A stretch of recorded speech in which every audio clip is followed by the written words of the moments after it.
بسم اللہ الرحمن الرحیم۔ تم پرندوں سے دل بہلایا کرو، سپاہ گری اس انسان کے لیے خطرناک کھیل ہے جو عورت اور شراب کا دل دادا ہو۔ یہ تاریخی الفاظ سلطان صلاح الدین ایوبی نے اپنے چچا زاد بھائی خلیفہ صالح کے ایک امیر سیف الدین کو لکھے تھے۔ ان دونوں نے در پردہ صلیبیوں کو مدد فراہم کی تاکہ سلطان کو شکست دی جائے۔ میدان جنگ سے امیر سیف الدین اپنا مال و متاع چھوڑ کر بھاگ گیا۔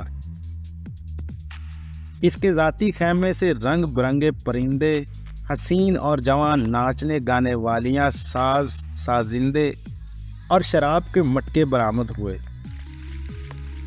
سلطان نے پرندوں، سازندوں، گانے ناچنے والیوں کو آزاد کر دیا اور امیر سیف الدین کو خط لکھا: تم دونوں نے کفار کی پشت پناہی کر کے ان کے ہاتھوں میرا نام و نشان مٹانے کی ناپاک کوشش کی،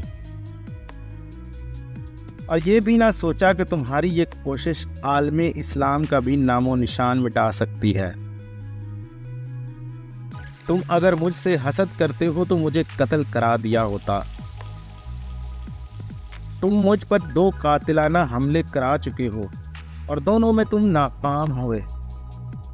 ایک اور کوشش کر کے دیکھ لو، ہو سکتا ہے کامیاب ہو جاؤ۔ اگر تم مجھے یقین دلا دو کہ میرا سر میرے تن سے جدا ہو جائے تو اسلام اور زیادہ سر بلند ہوگا، تو رب کعبہ کی قسم میں اپنا سر تمہاری تلوار سے کٹوا دوں گا اور تمہارے قدموں میں رکھنے کی وصیت کر دوں گا۔ صرف تمہیں یہ بتانا دینا چاہتا ہوں کہ کوئی غیر مسلمان کا دوست نہیں ہو سکتا۔ تاریخ تمہارے سامنے ہے، اپنا ماضی دیکھو۔ شاہ فرینک اور ریمانڈ جیسے اسلام دشمن تمہارے دوست صرف اس لیے ہیں کہ تم انہیں مسلمانوں کے خلاف جنگ لڑنے میں مدد دیتے ہو۔ سن لو، اگر وہ کامیاب ہو جاتے ہیں تو ان کا اگلا شکار تم ہوگے، اور ان کا خواب بھی پورا ہو جائے گا کہ اسلام صفحہ ہستی سے مٹ جائے۔ تم جنگجو قوم کے فرد ہو، فن سپاہ گری تمہارا قومی پیشہ ہے۔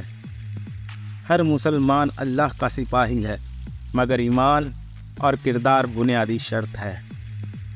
تم پرندوں سے دل بہلایا کرو، سپاہ گری اس انسان کے لیے خطرناک کھیل ہے جو عورت اور شراب کا دل دادا ہو۔ تم سے درخواست کرتا ہوں میرے ساتھ تعاون کرو اور میرے ساتھ جہاد میں شریک ہو جاؤ۔ اگر یہ نہیں کر سکتے تو میری مخالفت سے باز آ جاؤ۔